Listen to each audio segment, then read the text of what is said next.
जी, अस्सलाम वालेकुम। उम्मीद है कि आप तमाम दोस्त खैरियत से होंगे। गुज़ारिश ये है कि जो नेशनल सेविंग है, एक मर्तबा फिर उसने अपने खातादारों के साथ हाथ किया है और मुनाफ़ाजात जो हैं वो कम कर दिए हैं। गुज़ारिश ये है कि जो लोग भी नेशनल सेविंग में अपना पैसा रखते हैं, उसमें 99% तक, जहाँ तक लोगों को मैं जानता हूँ, हो सकता है कि आप मेरी राय से मुत्तफ़िक ना हों। ज़्यादातर लोगों को जिनको मैं जानता हूँ, उन वो ऐसे लोग हैं कि जो स्टॉक मार्केट से डरते हैं, मनी मार्केट का उनको पता नहीं है और वो सिर्फ और सिर्फ इस मोहब्बत में कि जी जो नेशनल सेविंग है ये गवर्नमेंट का इदारा है और यहाँ पर हमारा पैसा कहीं नहीं जाता जी, गवर्नमेंट जो है वो उसकी जिम्मेदार है। अब उसका फायदा क्या होता है कि नेशनल सेविंग वाले जब चाहे जैसे चाहे वो अपनी मर्जी से प्रॉफिट जो है वो ऊपर नीचे करते रहते हैं, ऊपर वाली तो बात कोई नहीं है। अब लगातार जो है ये दूसरी मर्तबा उन्होंने अपने जो प्रॉफिट्स हैं उसमें कमी वाकया कर दी है। अब सवाल ये पैदा होता है कि एक तो नेशनल सेविंग जो है ये किसी को जवाबदेह नहीं है, डायरेक्ट हुकूमत जो है वो यहाँ से पैसा उठा लेती है, जबकि जो दीगर मनी मार्केट है जिसमें म्यूचुअल फंड है मनी मार्केट के या दीगर और इंस्ट्रूमेंट्स हैं, उनमें तो एक कंपटीशन होता है, जिस कंपटीशन की बुनियाद पर वो विन करते हैं और उनको अपने जो खातादार हैं, उनको हिसाब देना पड़ता है। अब इनको तो पूछने वाला कोई नहीं है, जिसकी वजह से ये जब चाहे अपनी मर्जी के मुताबिक प्रॉफिट्स ऊपर नीचे करते रहते हैं। अब ये दूसरी मर्तबा इन्होंने काफ़ी अच्छी खासी जो है वो कमी कर दी है प्रॉफिट्स के अंदर।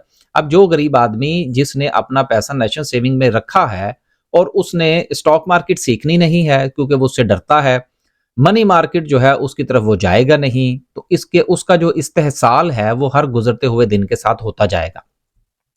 अब इसके दो जो है वो पहलू है। पहली वजह तो ये है कि अगर तो इंटरेस्ट रेट नीचे आता, 22% से नीचे आता तो चलें, इस चीज का बनता था कि जी नेशनल सेविंग जो है वो अपने प्रॉफिट्स को कम कर दे, लेकिन जो आपका इंटरेस्ट रेट है वो अपनी जगह पर मौजूद है। अब ये मैं उन दोस्तों के लिए ये बात कर रहा हूं जिन्होंने अपना पैसा नेशनल सेविंग में रखा हुआ है और वो इन चीजों को भी नहीं जानते कि इसका ताल्लुक जो है वो नेशनल सेविंग का डायरेक्टली हमारे इंटरेस्ट रेट के साथ होता है और होना चाहिए।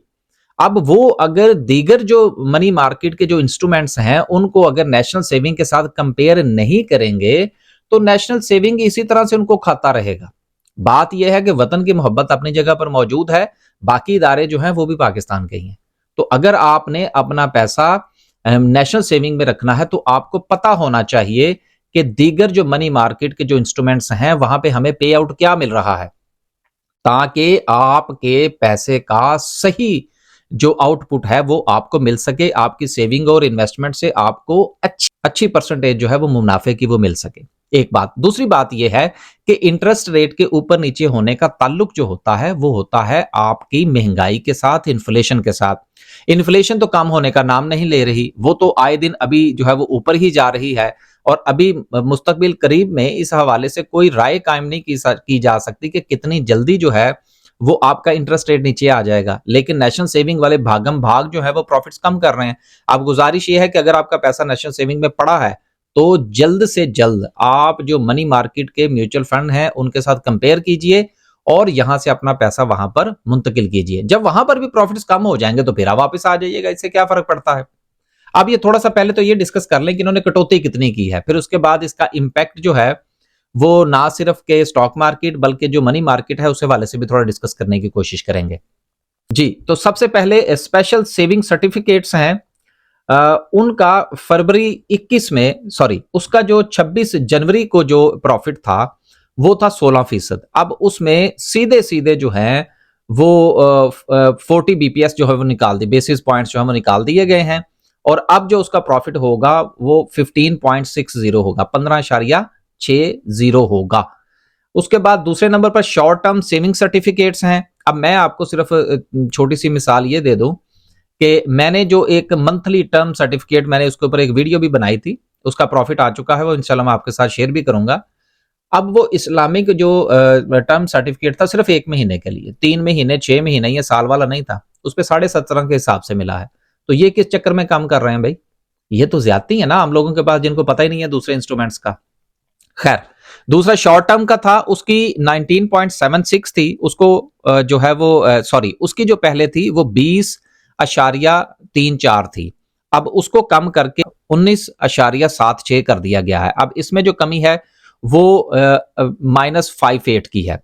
उसके बाद जो था वो आपका डिफेंस सेविंग सर्टिफिकेट था, उस पर जो पहले प्रॉफिट था वो 14 अशारिया, चले मैं इसको थोड़ा सा मजीद सादा कर देता हूँ, 14.22 था, और अब जो है वो उसको 13.67 कर दिया गया है। रेगुलर इनकम सर्टिफिकेट, उसका मुनाफा जो था पहले वो 15% था, अब उसको कम करके 14.64 कर दिया गया है, यानी कि किसी को बख्शा नहीं है इन्होंने। सिर्फ सेविंग अकाउंट रेट जो है, जो पहले 20% 20.5% था, उसको बरकरार रखा गया है। इसके अलावा जो पेंशनर बेनिफिट अकाउंट था, उसका पहले प्रॉफिट जो था वो 16.6 था, उसको कम करके 15.36 कर दिया गया है। उसके साथ बहबूद सेविंग सर्टिफिकेट था, उसका प्रॉफिट पहले 16% 16.8% था, उसको भी कम करके 15.36 कर दिया गया है। और इसी तरह से शोहदा फैमिली का जो वेलफेयर अकाउंट था, अब ये देखें ये तो ज्यादती है ना, कम अज कम शोहदा की जो फैमिलीज हैं उनके प्रॉफिट्स तो कम नहीं करने चाहिए थे यार, उसमें तो आपको चाहिए कि आप कोई आधा परसेंट, कोई 0.2%, कुछ भी जितना हो सके उनको तो आपको ज्यादा देना चाहिए। इन्होंने क्या किया है कि उनका भी प्रॉफिट जो है वो 16.08 से कम करके उसको 15.36 कर दिया गया है। अब ये तीनों इंस्ट्रूमेंट्स जो मैंने पढ़े हैं अभी, इन तीनों में जो कमी की गई है वो 72 बेसिस पॉइंट्स की है, या सीधा सीधा 1% ही कम कर दिया आपने। आम बंदा अगर इसको थोड़ा सा अगर आप इसको राउंड फिगर में करें तो 72 पॉइंट्स का मतलब है कि 1% तो आप खा गए उनका। फिर उसके बाद जो सर्वा इस्लामिक टर्म अकाउंट है और सर्वा इस्लामिक सेविंग अकाउंट है, उसमें इन्होंने किसी किस्म की कोई तब्दीली नहीं की।